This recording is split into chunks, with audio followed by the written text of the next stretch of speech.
สวัสดีค่ะวันนี้มาเจอกันอีกแล้วนะคะในช่องอะไรวีคสมาค่ะวันนี้จะมาดู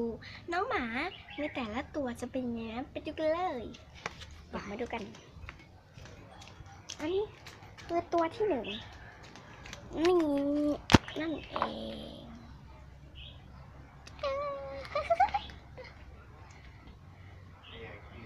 อันนี้อีกตัวหนึ่งตัวของเรานี่ตัวเราสำหรับวันนี้นะคะก็ต้องขอลาไปก่อนสวัสดีค่ะบ๊ายบาย